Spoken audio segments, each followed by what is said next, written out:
Welcome, everyone. Here we are with the sports writers. Phil Stacey, Matt Williams are with us here on salemnews.com and msonewsports.com, Gloucester Times website as well. Nick Giannino will join us in just a moment as we speak on Wednesday afternoon. Matt Williams, let me just begin with you. We're going to touch on some soccer. We got football to talk about, field hockey as well, with all these playoff announcements breaking this week. Matt, just a note or two from you on girls soccer. What have you seen in the pairings that were announced on Wednesday today?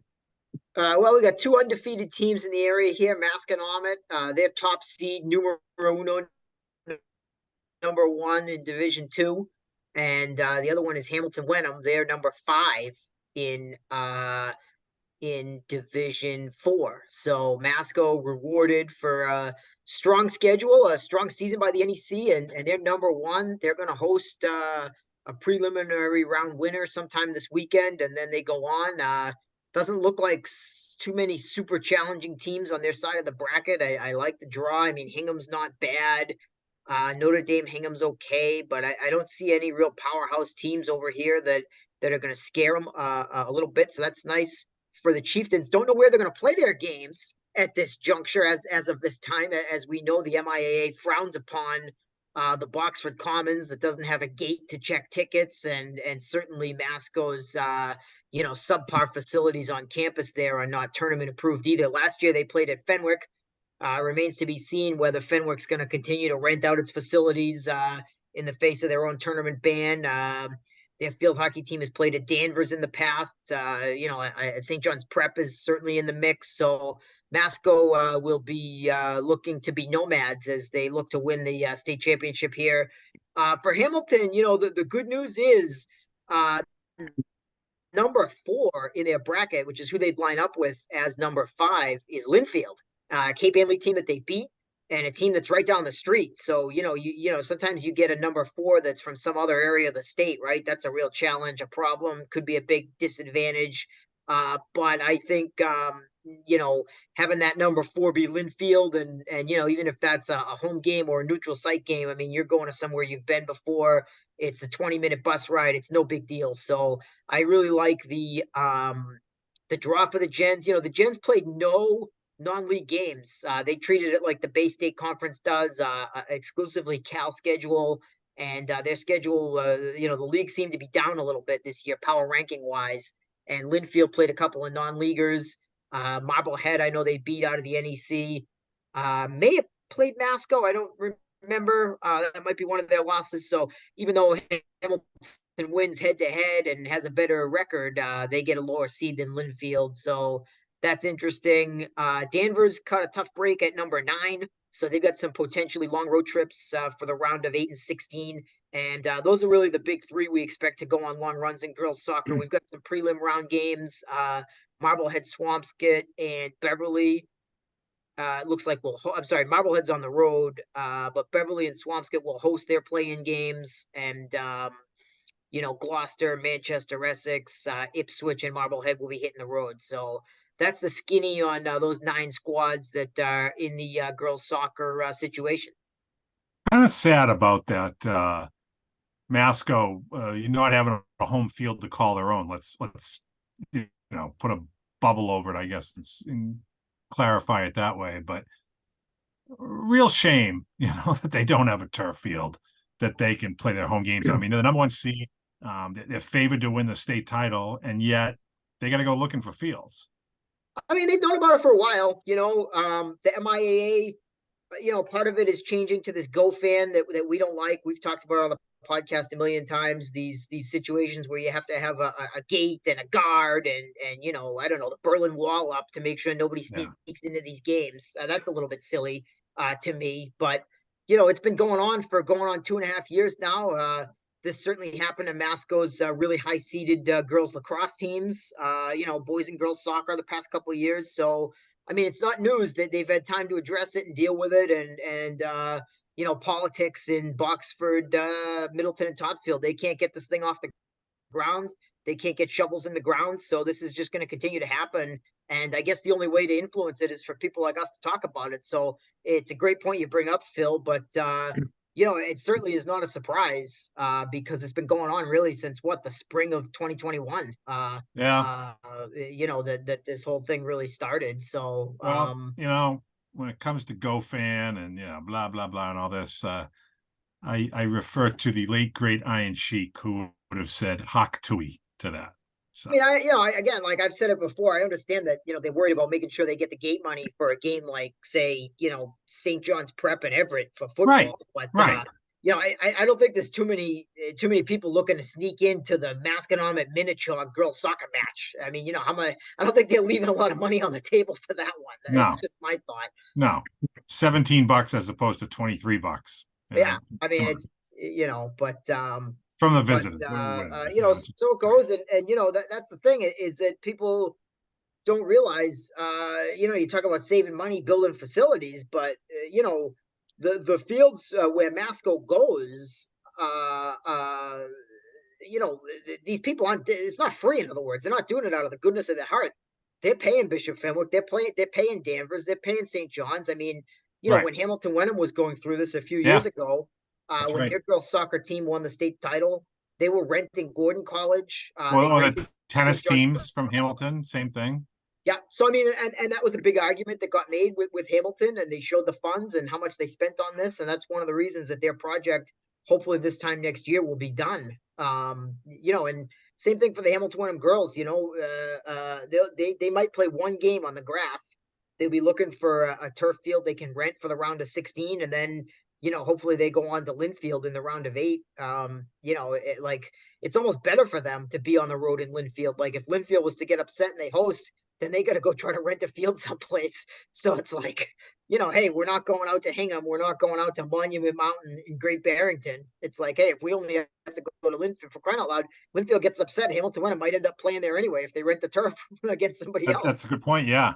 You know, but it's just part of the situation this time of the year, and you know, thankfully, not many of our teams have to deal with it. I mean, I know our friend Dan Keefe has been, you know, I guess because he's coming up on the end of his tenure there, he's getting a little bit braver, you know, expressing opinions, and he's really been opinionated about getting lights over there at Frank 40 Field.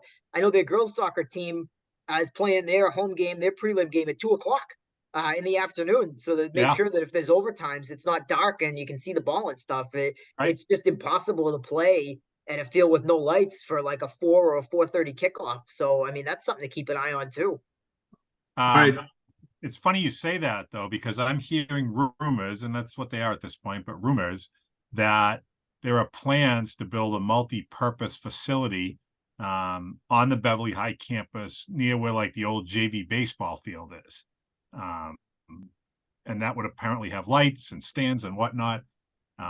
Certainly nothing concrete has been said about that, but those are the what's churning around the old rumor mill. We shall As I see. understand it, it would be difficult to put the lights, you know, at the location of Frank 40 because of the neighbors there right across the street. Yeah, right, You know, right. that was sort of the issue there. So it would have to be somewhere else on campus. But, you know, you take the time, you move some things around, like back where the softball field is, the football practice field. I don't think there's any houses over there. So maybe you just have to pull a switcheroo, you know, put the softball field in somewhere else. That softball field is gorgeous. That might be the most well kept softball field on the North Shore. It's really, really nice. So I don't know that I necessarily want to do that, but you know, you got to put the lights where they fit, right? Correct. Gentlemen, we're watching the clock here. We're gonna try to move along here. Nick Giannino, can you do soccer in a few minutes for us here? Yeah, Give us a let's quick do it. update on what you've heard in the soccer pairings. Yeah, well, let's just go down the division. So starting in Division One, we got a few teams there. Obviously, St. John's Prep, defending champs. They got the number 4 seed, which you know, I think they're still probably the best team in the state. They've beaten some of the other top ranked teams in the state already. Obviously, Concord Carlisle coming in unbeaten. I guess they're probably deserving of that top seed. But regardless, St. John's Prep number 4, they'll get a bye, and then they're going to host the winner of Westford Academy and Boston Latin.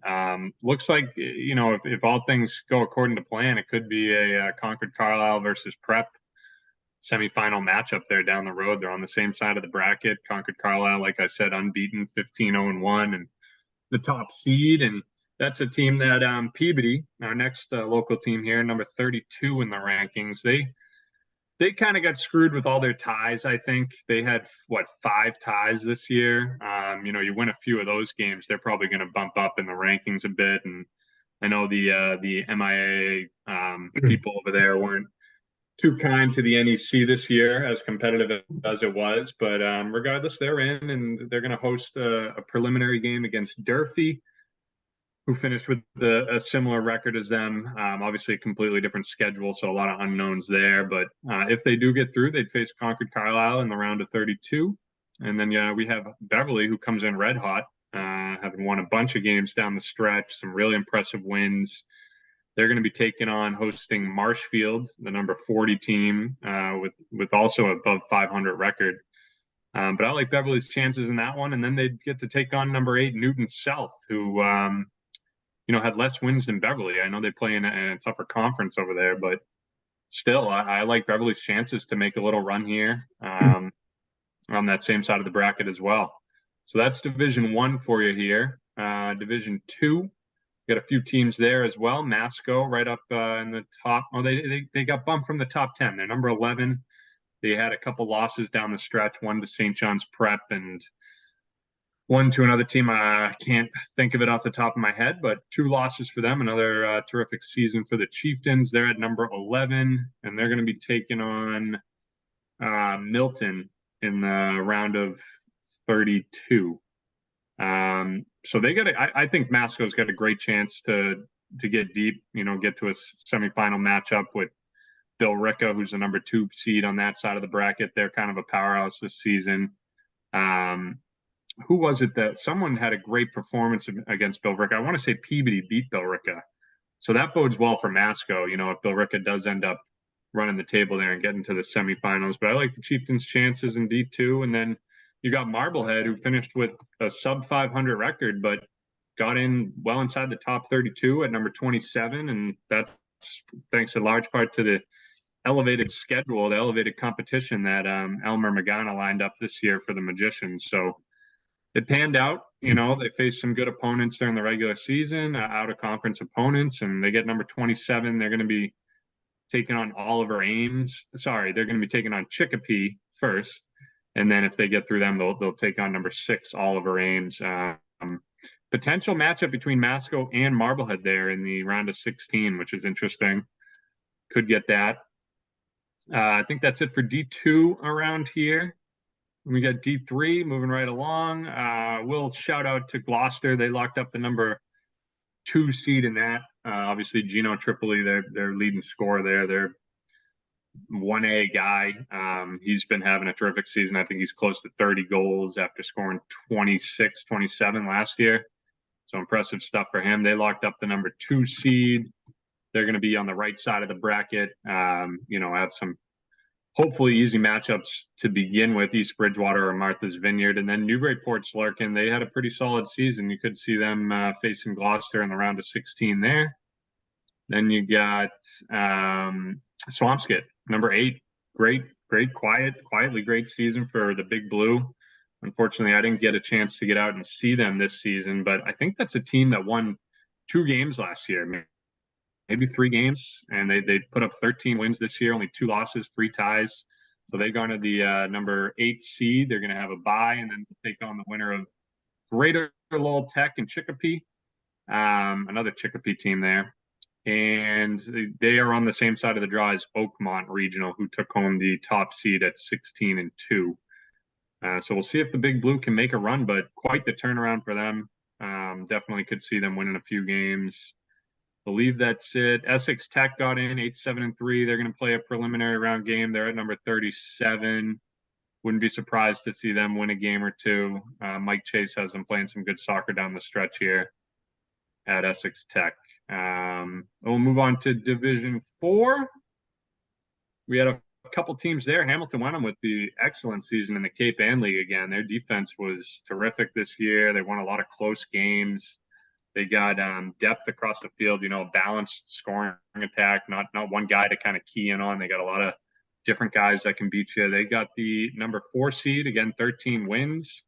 So they're going to have a home game And that's going to be against either Winthrop or South Hadley, number 29 and number 39 seeds. And again, Hamilton Wenham has that 4 seed on the same side of the bracket as number 1 seed Cohasset, 13-3-2. And then another Cape Ann League team on the other side, number 2 Linfield, had a 14-2-2 season. I'm not sure how that matchup went between the Generals and Linfield. I'd have to look back at the regular season schedule here, but I imagine that was a competitive one. And you never know, you could get there. We could have an all Cal matchup in the finals here down the line. But I like both of those teams in Division 4.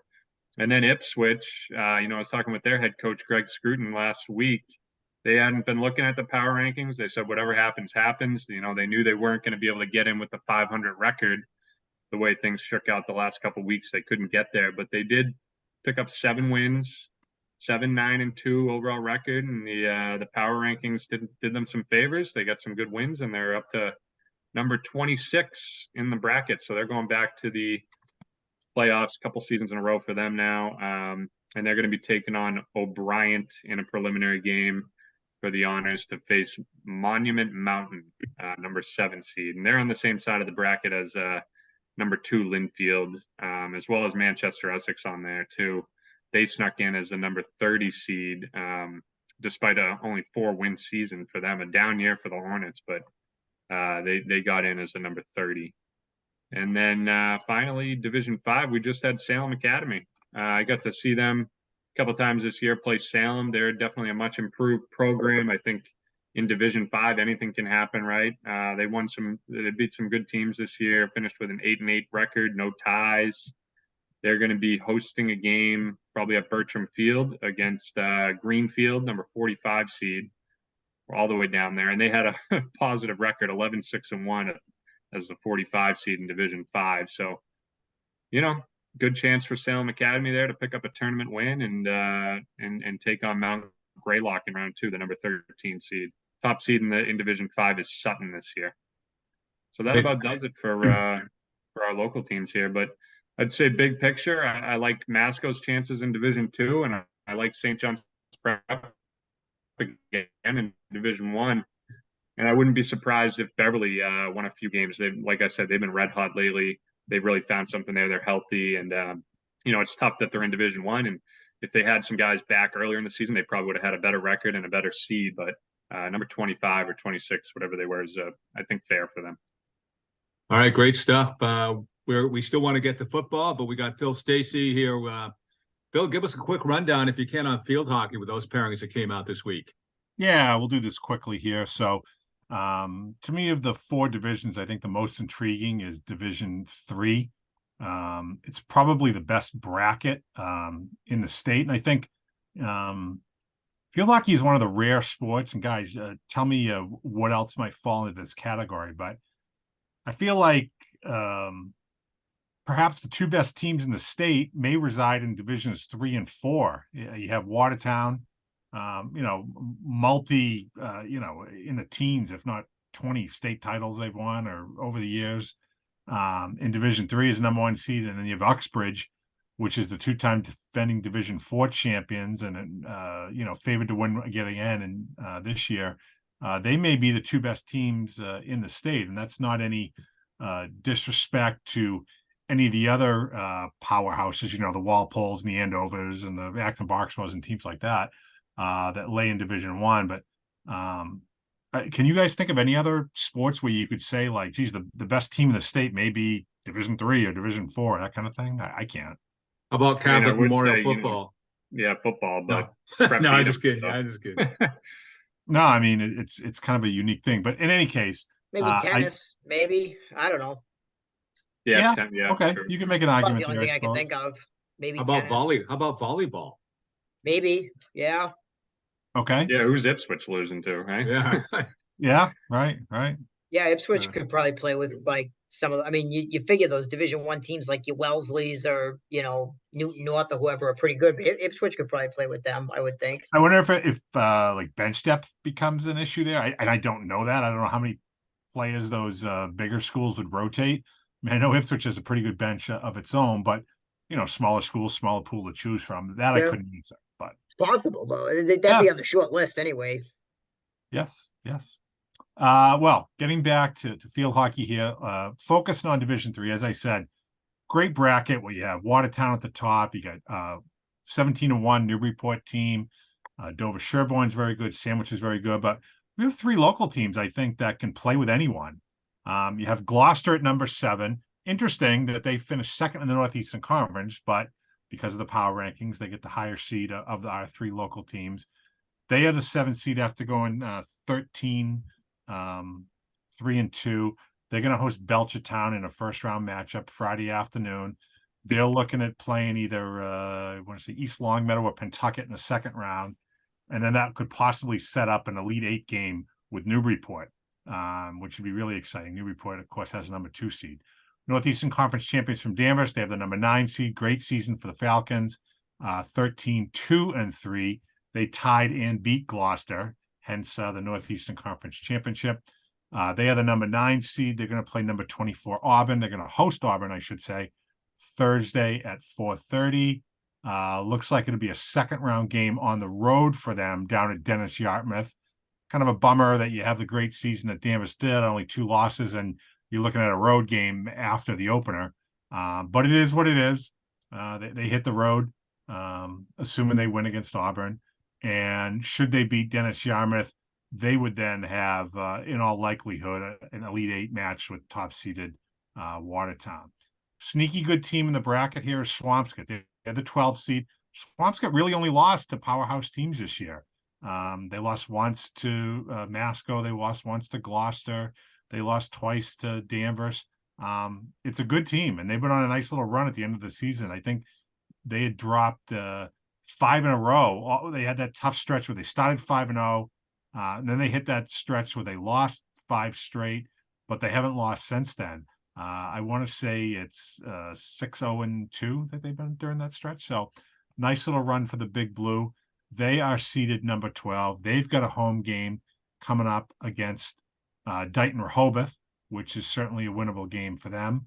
Winner of that game would travel in all likelihood to number 5 Foxborough for a second round game.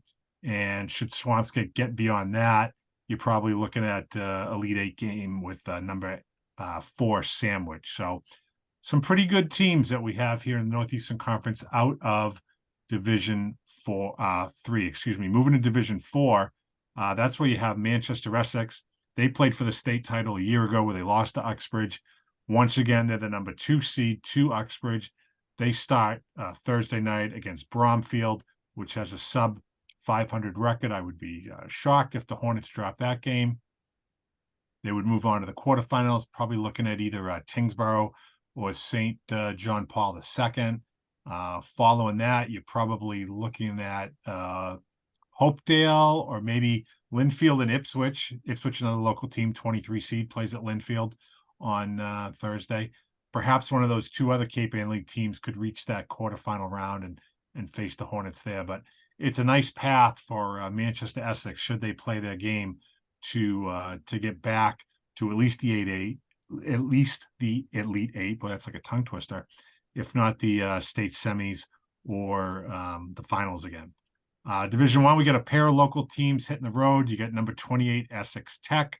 You have number 29 Beverly. Beverly had a nice little run. They were like 1-6 or 2-6 at one point, and they finished up 8-2. So they played really well. Of course, they get rewarded for that for a game at number 4 Franklin on Friday night. They're looking for their first tournament win in 5 years. That would be an upset if they can pull off the road win in the Battle of Panthers, 6 p.m. on Friday night. And Essex Tech is also on the road. The Hawks of course, we talked about this earlier, but they were Georgetown. They had a co-op with Georgetown High School, and they were always under the banner of Georgetown High until this year when they moved under the Essex Tech banner. So they're going to hit the road and play Acton Boxborough on Friday at 3 p.m. And we have just one local team in Division 2, that is Masconomet. Just missed out on a home game. Number 17 seed.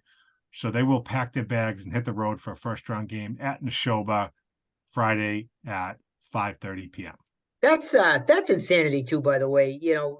they have done a disservice to the vocational schools in the state. Essex Tech, field hockey in Division 1. I mean, that Yeah. is just, I don't know what we're doing.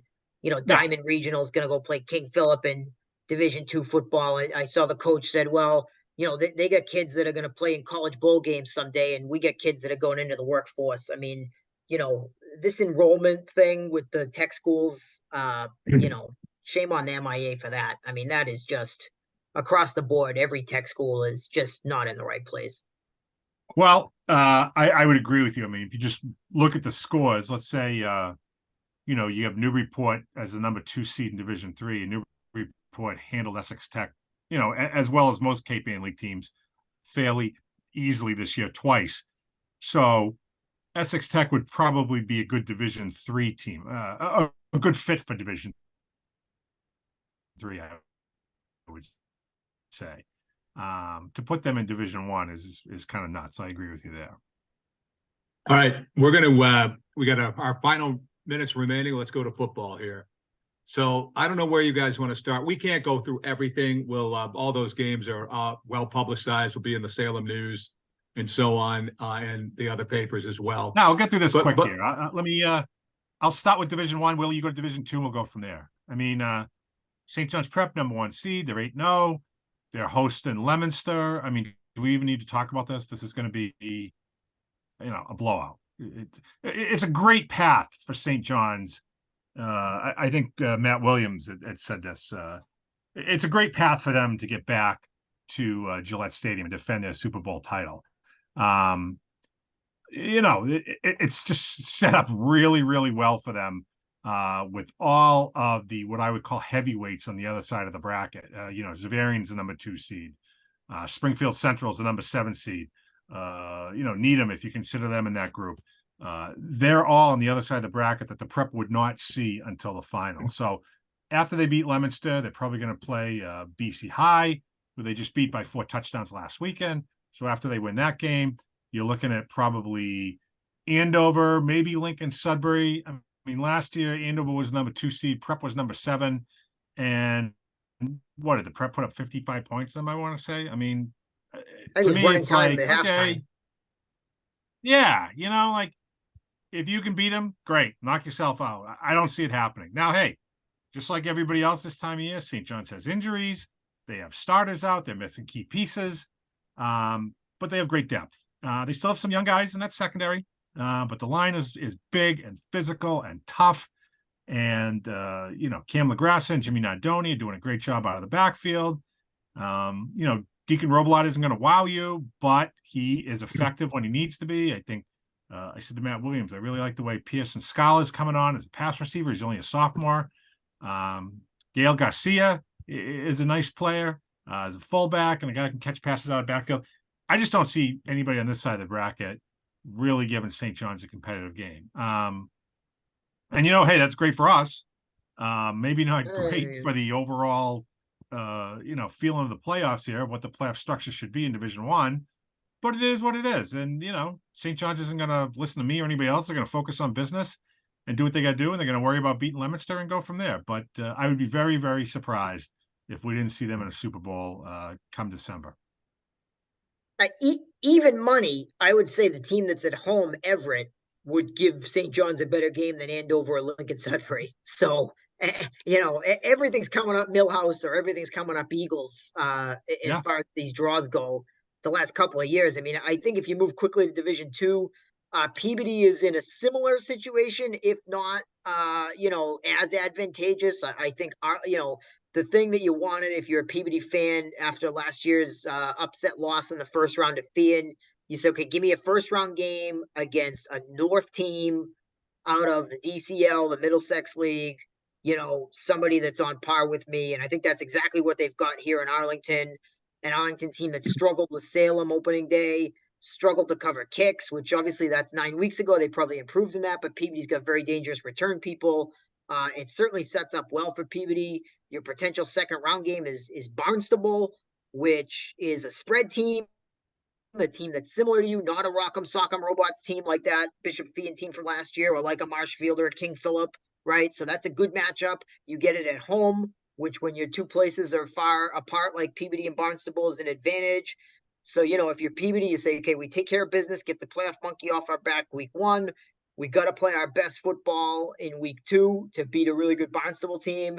And then we take our chances in the Final Four. I mean, this is a team that's never been to a state Final Four because all of their Super Bowl appearances, they were pre-playoffs 20 years ago. So they go straight there. So for them to even get to a Final Four would be a huge accomplishment. That's going to be potentially against King Philip, which would be a really difficult game.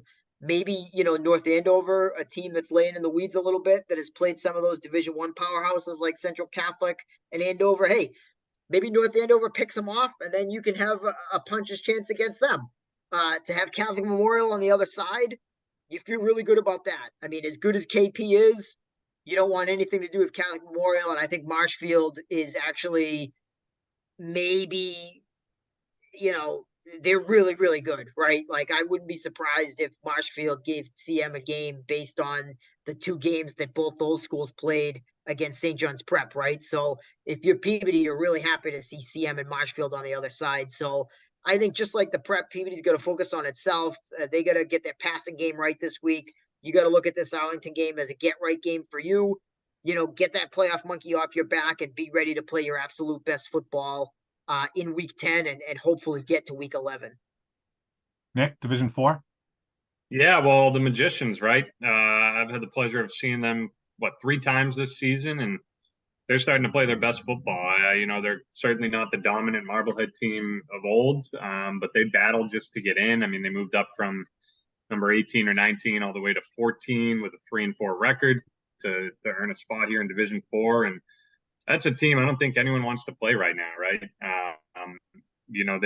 They do a lot of things good. They don't do a lot of things great, but they've been playing hard. They've been limited teams defensively. I mean, to shut down Danvers like they did last week to 7 points and hold Gazanowski under 100 yards and keep that run game in check. I mean, I thought that was very impressive. Their line's been playing really well. I think they might have found something too with this 2 quarterback rotation, right? You ride the hot hand. Colt Wales was throwing the ball good last week. They kind of kept him in there a little bit more, but Finn Gallup, the sophomore there, has done some nice things and can run the ball a little bit too. So they can give you a couple different looks with both those quarterbacks. And Bill, we talked to Jim Rudloff after the game. He doesn't have a rhyme or reason to, who's going in at what point. They're just kind of, riding the hot hand. He likes some of the skill sets, the contrast between skill sets with them. And it's been working out for him. I mean, 3 straight wins, you get into the playoffs, and now you're going to Middleborough to try and get through the first round. Don't know too much about Middleborough, but I think they're going to give them a game for sure. And they got to be pumped that they just were able to turn this season around when it looked so grim early on, just to be able to get into the playoffs. Division 5 real quick. You got Danvers kind of licking its chops, as Nick just mentioned, after that loss to Marblehead, put up only 7 points. They got a home game against Blackstone Valley. They want to get back to what they did that worked so well for 5 straight wins. As a number 5 seed, a win would probably put them on the road in the second round against Dedham, but they need to take advantage. I should say they need to take care of business first against Blackstone. And you have Gloucester, 16 seed. They got to travel to Hanover. Obviously no one is expecting Gloucester to win except the players and the coaches in that room, which is a great spot for them to be in. They can throw caution to the wind. They can pull out any trick in the book they want. They're in an advantageous place. And for Gloucester, just to get back into the playoffs, it's a great spot for them. They look really good last week against Beverly. And you know what? Hey, why not? Just throw it out there, do what they can. And, if they come back with a win, fantastic. If not, they're better off for the experience. And it's been a good season for Gloucester. And we hope it can continue for them this Friday down in Hanover. Willie, you want to take Division 6?